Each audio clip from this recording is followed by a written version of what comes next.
The next person we have up is actually another sponsor of ours for the weekend, but another one of the pioneers. He's been around for 20 years with this community, trying to help get some changes. He was there long before us, and we all owe a debt of gratitude, because for those of you like me that have been only around for a few years, we would not be able to get anything done if it wasn't for people like Mark that I'm getting ready to introduce. He's an author. He's written a great book. I started reading just briefly. Unfortunately, I didn't have a lot of time because he just sent me one, but he sent me an autographed copies. But at this point, please help me welcome author Dr. Mark Roseman. So I get another 2 minutes, Mark? Thank you. Well, you know, I'm so happy to be here, as all of you are. And for myself, you know, I kept thinking, well, what's a good introduction? Well, the introduction is that 20 years ago, I made my presence in Washington. 20 years ago, I was divorced. And 20 years ago, I last saw my children. So I'm a targeted parent. I was a successful insurance agent, had 2 agencies, and I wanted nothing more than to remain in my children's lives. That didn't happen. But the culture in the courts was very different at that time. And what I'd like to do is, over the next 6 or 7 minutes, is to bring you through a journey of child advocacy and what was called joint custody. Now, the founder of joint custody, and I want you to make note of, his name is Jim Cook. He was from California. He was a Normandy survivor. He was a battler and a patriot, and he lost his child through the courts, and he rallied joint custody. And who caught his ear was David Levy. David Levy is referred to as the king of joint custody. And David Levy was my mentor, and it was in Washington at the very first conference that I attended on, then called Joint Custody, was right here in DC. What I'd like to do is ask you to refer to the PowerPoint and keep me on tack. See, what happened when I divorced, I wanted to, and I found that I was not succeeding in the courts. I wanted to kill myself. And my sister said, well, Mark, you know what, why don't you think of getting your PhD? And before I applied for a PhD program, I decided to do stand-up comedy. And I did that for 3 years. And I became vegetarian. I hated the tomatoes. But subsequently, I worked in Washington, and where I had a great opportunity to really network with people around the country, rally over 2,000 people for nearly 15 years in making the changes in over 30 states through advocacy. And Mark has his mantra, which parallels this: information, education, and support. I'm walking like a hunchback right now, so I got to fix this in the air. Thank you, Mark, very much. What is really critical is that you are here. And each of you are coming from different points in your own time. Whether you're separated, or you're going through a divorce, or it's post-divorce, post-separation, you're fighting for your child. The point is that you're here for validation, and also to be able to find ways to bring your message home. And guess what? Home is not only in your town and your state, it's national. And without the support of your colleagues, without the support of your colleagues, I will tell you, it's a lonely battle, and you ain't going to get very far. Okay? But if you look at all of yourselves now, and if you find out who is in your state and who it is that you want to meet, and talk to everybody, and you'll be surprised what you'll learn. Let's roll them. I watch a lot of movies. I learned LA lingo. Please. Next, thank you. And we'll go to the photograph, it'll be easier.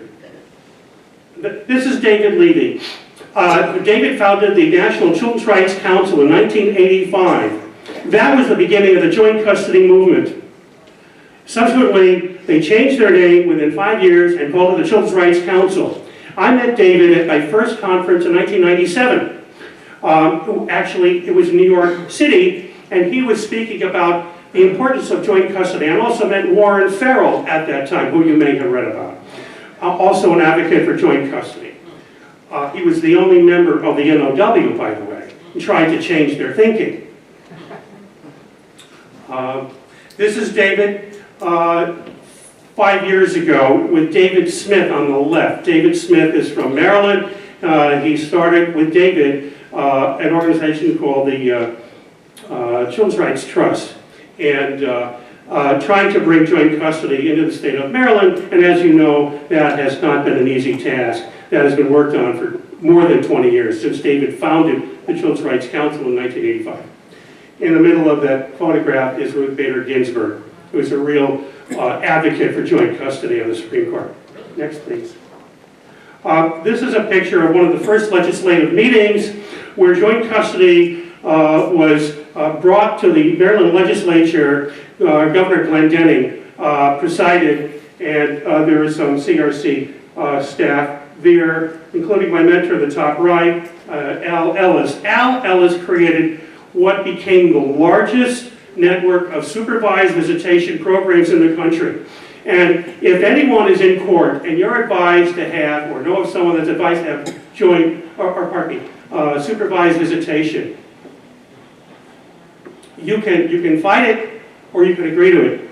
And I recommend that if it's an uphill battle, accept it and see your child and demonstrate through supervised visitation that you are a qualified parent, you are capable of having a wonderful relationship with your child, and I know, because I helped build the largest network of supervised visitation in the country.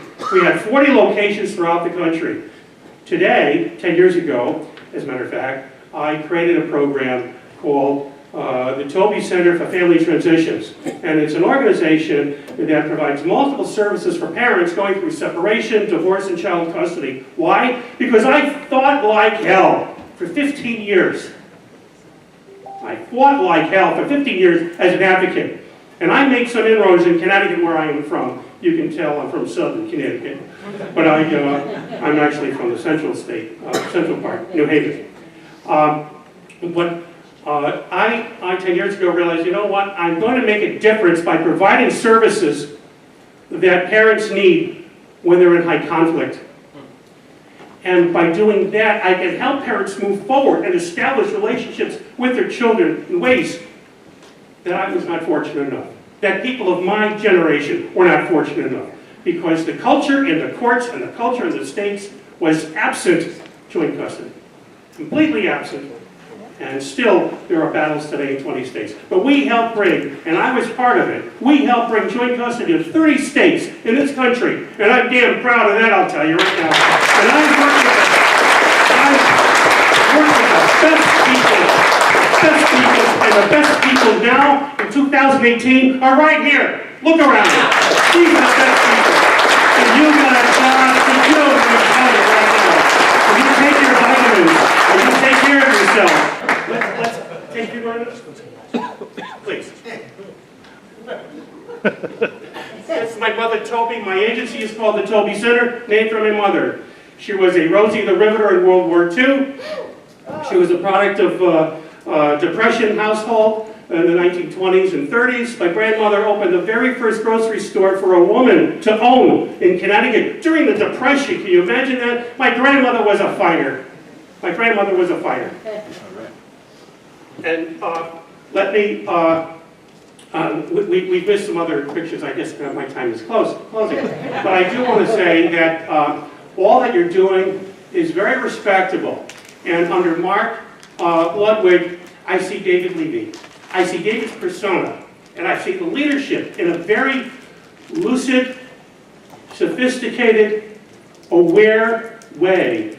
And do everything you can to emulate the approach in your state that is clear and lucid and strong and backed by the research. And by the way, all that research of child outcomes is in my book. It was written for you as a tool. So I want to thank you all for being here and the opportunity to speak to you all now.